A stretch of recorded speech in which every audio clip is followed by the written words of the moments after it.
Anda menyaksikan Kompas Bisnis bersama saya Nanda Aprilia. Saudara, harga emas terus menunjukkan tren pelemahan, terutama setelah Amerika Serikat dan Iran saling melancarkan serangan pada akhir pekan lalu. Sejumlah analisis menganggap prospek harga emas dalam jangka pendek masih dibayangi ketidakpastian. Di satu sisi, logam mulia mendapat dorongan dari memanasnya konflik geopolitik dan meningkatnya permintaan aset safe haven.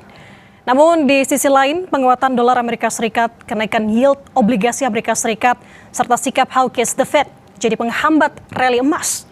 Pandangan pelaku pasar pun terbelah. Sebagian analisis memproyeksikan harga emas naik, sebagian sideways, dan sisanya memprediksi justru turun.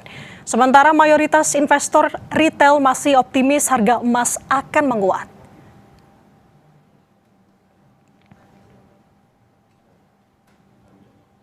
Pada perdagangan hari Senin pukul 19.24 waktu Indonesia Barat, harga emas dunia rontok 1,15% ke 4.066 dolar Amerika Serikat per troy ounce. Pelemahan ini memperpanjang tren negatifnya. Sementara pada perdagangan terakhir, pada Jumat pekan lalu harga emas dunia ditutup melemah 0,03% ke level 4.120 dolar Amerika Serikat per troy ounce.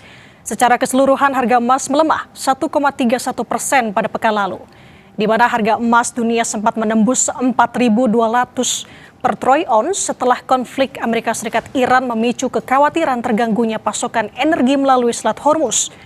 Namun rally tak bertahan lama, harga berbalik turun mendekati 4.020 per ounce setelah pasar kembali melihat risalah The Fed yang masih membuka peluang menaikkan suku bunga jika inflasi belum juga terkendali. Sementara, jika ditarik lebih jauh lagi, pada 29 Januari, saudara, emas sempat menyentuh level tertinggi di 5.354 dolar per troy ounce. Penurunan hingga kini mencapai 24%. Sejumlah bank investasi mulai memangkas proyeksi harga emas tahun 2026 seiring ketidakpastian kondisi global. Di antaranya Bank of America atau BOFA yang umumkan memangkas proyeksi rata-rata harga emas sebesar 14% menjadi 4.360 dolar per troy ounce, meski BOFA meyakini harga emas berpeluang mencapai 5.000 dolar setelah siklus pengetatan suku bunga The Fed berakhir. Ada juga JP Morgan yang memproyeksikan harga emas pada kuartal 3 di 4.300 dan kuartal 4 di 4.500 dolar. Secara keseluruhan, rata-rata 2026 di level 4.545 dolar per troy ounce. Sementara London Bullion Market Association memproyeksikan harga emas rata-rata 2026 di level 4.742 per ounce. Namun, rentang proyeksi analisis sangat lebar, saudara. Dari 4.000 hingga 6.000 per ounce yang mencerminkan beragam skenario yang membayangi pasar. Terakhir ada HSBC yang juga memangkas proyeksi rata-rata harga emas 2026 jadi 4.560 per troy ounce dengan mempertimbangkan dampak penguatan dolar dan kebijakan moneter Amerika Serikat yang lebih ketat.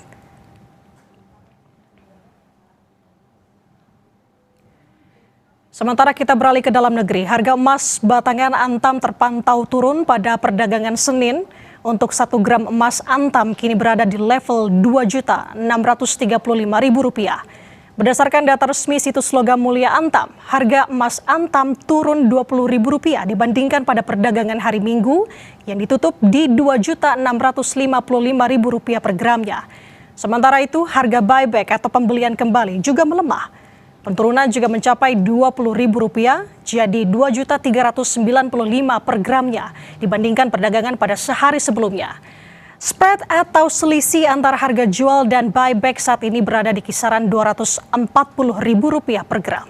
Sementara itu pada tahun 2026 ini harga emas Antam pernah menyentuh level tertinggi sepanjang masa pada 29 Januari yang pada saat itu berada di level Rp3.168.000 per gram.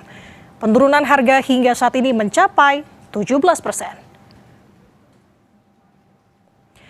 Saudara, apa yang menyebabkan harga emas terus mengalami penurunan? Sentimen apa saja yang membayangi dan bagaimana proyeksi jangka pendek dan juga jangka panjangnya? Sudah saatnya beli atau masih beresiko? Kita akan bahas bersama dengan Geraldo Covid, Market Analyst 2 Futures yang sudah terhubung bersama kami di Kompas Bisnis pagi ini. Selamat pagi Mas Geraldo. Selamat pagi Mbak.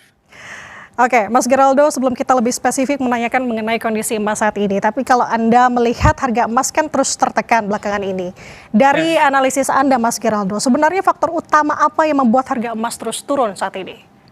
Oke, jadi yang menjadi faktor utama pada pergerakan pagi hari ini adalah terjadinya penyerangan di Selat Hormuz, di mana Selat Hormuz sendiri terpantau kembali ditutup oleh pemerintahan Iran akibat daripada eskalasi dengan Amerika Serikat. Hal ini terjadi pada hari Minggu malam, tepatnya di jam 10 malam, berita terjadinya penutupan Selat Hormuz kembali, akibatnya membuat tekanan perdagangan emas di hari Senin tanggal 13 Juli 2026 mengalami penurunan signifikan dan pagi ini mencapai di bawah level 4.000 US dollar. Seperti itu. Itu faktor pertamanya. Oke, tentunya adalah faktor global melihat hal ini. Nah, yang jadi pertanyaannya, Mas Geraldo, prospek harga emas nih ke depannya bagi investor. Apakah saat ini sudah melihat ini adalah sebuah peluang untuk membeli atau tahan dulu karena masih ada resiko penurunan lebih dalam lagi nantinya mungkin? Baik, jadi jika kita berkaca pada makro global, maka kita masih perlu beberapa data tambahan. Utamanya adalah kita akan menunggu data inflasi Amerika Serikat yang rilis pada malam hari ini, di mana mereka akan menunjukkan bagaimana inflasi pergerakan daripada Amerika Serikat sendiri secara bulanan dan tahunan. Dan jika mengacu pada harga chart saat ini, terlihat bahwa memang potensi emas masih bisa berpeluang turun. Artinya, jika investor ingin melirik pembelian harga emas, mungkin bisa menunggu lebih sabar beberapa data ini keluar terlebih dahulu agar bisa menjadi konfirmasi. Nah, menurut catatan saya, secara teknikal, saya melihat bahwa proyeksi harga emas secara jangka panjang ini masih berpeluang turun, yaitu bisa menuju area 3.885 hingga 3.800 secara time frame panjangnya ya, yaitu di weekly time frame. Tapi apabila kita melihat untuk investor yang mengambil jangka pendek, bagaimana nih prospeknya? Nah, untuk di jangka pendek, maka saya sudah melihat ada proyeksi terdekat itu di 3.900 yang akan menjadi level support pertama untuk tujuan gold saat ini, yaitu memang beberapa data ini masih mendukung terjadinya penurunan harga, seperti itu. Oke, berarti kapan itu yang disampaikan oleh Mas Geraldo mungkin kemungkinan akan terjadi di 3.000? Oke, baik. Untuk proyeksi daripada 3.885 harusnya ini akan terjadi di akhir bulan Juli ini ya, karena akan memasuki bulan Agustus dan tentunya di kuartal ketiga ini baru kita akan melihat adanya potensi kenaikan mungkin di akhir ya, karena memang kita perlu melihat dulu dan kita kan baru saja memasuki kuartal ketiga. Kita perlu beberapa data tambahan, terus juga ekspektasi suku bunga karena jika kita melihat Kevin sebagai gubernur The Fed yang baru saat ini menggantikan Jerome Powell, di mana Kevin ini cukup berbeda, dia menunjukkan bahwa untuk terjadinya kenaikan suku bunga ataupun penurunan suku bunga, kali ini dia akan mengacu pada data US. Dan kita melihat data US kali ini yaitu data tenaga kerja di non-farm payroll menunjukkan terjadinya perlemahan. Nah, akibatnya adalah bisa jadi inflasi ini masih tinggi karena inflasi sendiri kan memang ditargetkan di 2%. Nah, sedangkan data tenaga kerja itu sedang mengalami yang namanya penurunan.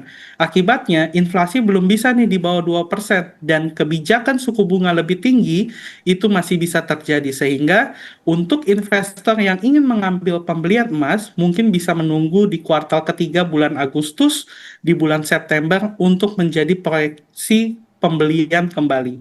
Ataupun jika Anda ingin tidak takut ketinggalan, maka bisa beli secara bertahap. Jadi jangan terlalu terburu-buru, jangan terlalu menebak arah harga secara cepat karena memang potensi makro masih menunjukkan adanya potensi perlemahan.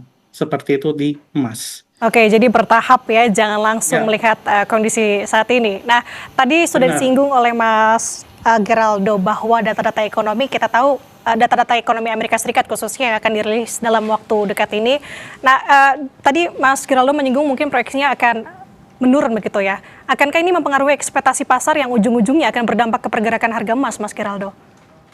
Yes, betul sekali. Pastinya ini akan mengacu lagi terhadap potensi emas ya, karena memang data US saat ini benar-benar mengacu dengan data inflasi.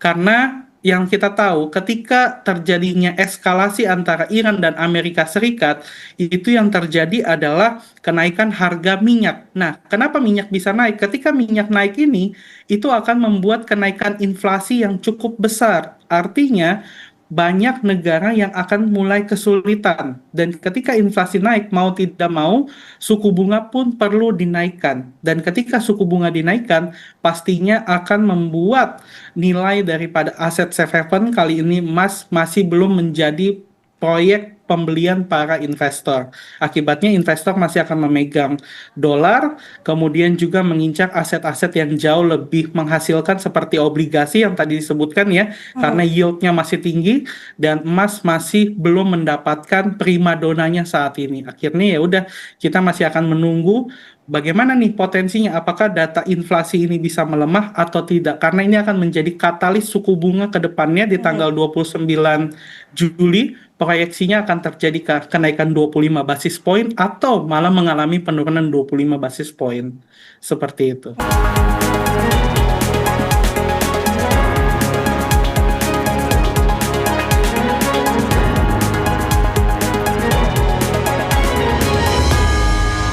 Mas Geraldo, kita menyambung perbincangan yang tadi mengenai harga emas terus rontok pada pagi ini. Kalau kita melihat data Bloomberg terbaru sudah di bawah $4.000 per troy ounce, Mas Geraldo. Apakah kondisi ini baru pertama kali terjadi sepanjang sejarah di mana emas tertekan ini, Mas Geraldo? Tentunya tidak ya, karena kalau kita ngelihat mempelajari siklus emas dari 6 tahun ke belakang, kita mulai dari 2020 bahwa emas sendiri tuh pernah mengalami penurunan setajam ini setelah mengalami kenaikan yang signifikan. Jika saya kilas balik bahwa sebelumnya harga emas di 2020 waktu terjadinya antara perang Rusia dan Ukraina, itu harga emas mencapai level tertinggi di 2063. Kemudian, tidak lama daripada peperangan antara Rusia dengan Ukraina, harga emas itu mengalami koreksi level terendah hingga 1.600. Artinya, memang penurunan seperti ini sangat wajar sekali, Mbak. Karena memang terjadinya profit taking akibat kenaikan harga emas yang cukup agresif. Artinya, banyak pembeli yang sudah melakukan pembelian di harga-harga terendah dan mereka memanfaatkan peluang ini sebagai area profit taking. Sehingga makanya terjadi penurunan yang sangat dalam. Dan kalau kita melihat dengan kondisi saat ini, memang betul karena harga emas itu sudah mencapai di level 5.597 titik tertinggi, wajar sekali untuk namanya emas melakukan koreksi sehat terlebih dahulu. Artinya ada beberapa level support yang mencoba dijemput untuk bergerak naik kembali. Karena pada dasarnya emas adalah aset safe haven dan sangat berpotensi untuk bergerak naik kembali. Seperti itu. Oke, tapi kalau kita melihat memasuki pertengahan bulan Juli ini, apakah mungkin ada celah atau peluang bagi harga emas untuk bisa kembali menguat? Apakah indikasi itu mulai terlihat mungkin dari pasar, mulai menunjukkan ada tanda-tanda pemulihan, Mas Geraldo? Oke, jika saya mengacu pada data teknikal, saya bicara secara objektif ya, memang saat ini belum ada tanda-tanda untuk terjadinya kenaikan terlebih dahulu terhadap emas, karena memang tendensi market masih dipengaruhi oleh penjualan yang terlihat saat ini. Dan cara satu-satunya adalah untuk melihat apakah emas mempunyai potensi untuk rebound atau naik kembali adalah kita melihat nih bagaimana data inflasi malam ini. Apakah data inflasi malam ini di US itu mengalami perlemahan atau tidak? Karena apabila data inflasi pada malam hari ini, yaitu data CPI sendiri itu menunjukkan terjadinya perlemahan, maka aset safe haven, ya ini emas akan mengalami koreksi kenaikan sesaat di atas level 4.000. Namun jika tidak, maka yang tadi saya bilang, potensi terdekatnya adalah 3.900 terlebih dahulu setelah level 4.000 US troy ounce ini ditembus. Seperti itu ya. Oke. Nah, kalau kita melihat sentimen-sentimen seperti yield obligasi Amerika Serikat dan juga keputusan The Fed, akankah ini akan jadi penentu utama dalam menguji level harga yang mungkin lebih tinggi lagi? Ya, betul. Ini pasti akan menjadi kunci ya, Mbak, karena memang pada dasarnya untuk daripada FOMC selanjutnya ataupun pidato yang akan dilakukan Kevin sebagai gubernur The Fed, ini akan dilangsungkan pada tanggal 29 Juli 2026. Saat ini kalau saya melihat secara probabilitas daripada peluang terjadinya kenaikan suku bunga, saat ini masih di angka 43,3%. Dan sedangkan yang berharap untuk tidak terjadinya perubahan suku bunga masih di 56,7%. Jadi memang data ini masih akan bisa berubah. Tapi apabila data daripada yang tidak berpihak terjadi suku bunga itu dia terjadi berpindah untuk menjadi kenaikan suku bunga, maka kita bisa melihat bahwa proyeksi suku bunga ke depannya ini bisa dinaikkan kembali. Dan sekali lagi, Kevin ini cukup berbeda dengan Jerome Powell karena pada kali ini dia akan mengacu terhadap data US untuk menjadi parameter apakah perlu dinaikkan kembali atau tidak sama sekali. Jadi dia tidak mau berstatement terlebih dahulu tanpa melihat hasil data-data US yang keluar. Oke. Berarti kalau melihat dari kondisi saat ini, Mas Geraldo, apakah ini menunjukkan minat beli di pasar masih cukup kuat atau justru kebalikannya, aksi jual yang sedang memegang kendali saat ini? Aksi jual yang sedang memegang kembali untuk saat ini karena memang kalau kita ngelihat karena harga emas sudah tembus di bawah level 4.000, maka aksi seller ini jauh lebih besar daripada buyer saat ini. Tapi Oke. tidak menutup kemungkinan apabila nanti ada tekanan-tekanan daripada Donald Trump sebagai presiden Amerika Serikat sendiri, kemudian juga eskalasi di Timur Tengah dan kemudian juga beberapa data pendukung lainnya seperti data CPI, kemudian PPI, dan juga data FOMC, ini akan menjadi potensi perubahan emas. Tapi kalau kita mengacu pada live pada di pagi hari ini, saat ini masih dipengaruhi oleh seller untuk terjadinya perlemahan. Oke. Benar-benar harus wait and see untuk melihat kondisi saat ini. Retensi. Mas Geraldo, kalau kita kilas balik sedikit, harga emas dunia maupun Antam kan sempat menyentuh rekor tertinggi sepanjang sejarah pada akhir Januari kemarin. Di mana saat itu emas berada di level 5.354 dolar per troy onsnya dan harga emas di harga 3.168.000 per gramnya. Seberapa besar peluang harga emas untuk kembali merangkak naik mendekati level rekor tersebut di sisa sepanjang tahun 2026 ini, Mas Geraldo? Peluangnya ya, kalau kita ngelihat peluangnya untuk bisa kembali ke level tersebut, saya masih melihat memang peluangnya masih sangat kecil. Di mana peluangnya tersebut masih di bawah 50%. Karena jika saya melihat menggunakan time frame yang cukup besar di weekly time frame, tendensi seller masih jauh lebih kuat daripada buyer. Artinya masih banyak yang melakukan penjualan saat ini karena mungkin mereka melihat sebagai potensi panik kecil ya. Ibaratnya ada terjadinya kepanikan di pasar setelah harga emas itu menyentuh di level tertinggi. Nah, untuk bisa kembali ke atas sana ataupun kembali ke nilai yang sempat kita lihat di 5.300 ataupun di 3.100.000, perlu katalis berita dari market global. Mungkin dari Donald Trump sendiri atau ketua Kevin sebagai ketua gubernur The Fed ini yang akan memberikan sentimen-sentimen positif untuk mendukung terjadinya kenaikan harga emas. Karena untuk kalau ngelihat secara teknikal masih belum terpantau adanya potensi reversal ataupun perubahan arah harga. Seperti itu. Oke, kalau kita melihat juga kondisi di sejumlah bank investasi internasional kan juga mulai memangkas proyeksi harga emas tahun 2026. Iya. Rekomendasi Anda, Mas Geraldo, untuk masyarakat awam khususnya, saat ini adalah saat untuk beli atau tahan dulu untuk beli emas?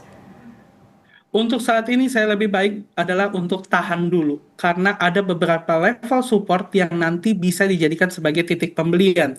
Di mana level-level support yang mungkin saya bisa infokan kali ini untuk beberapa teman-teman yang sedang menonton di berita saat ini adalah bisa menunggu level 3.900 hingga 3.885 untuk menjadi level pembelian.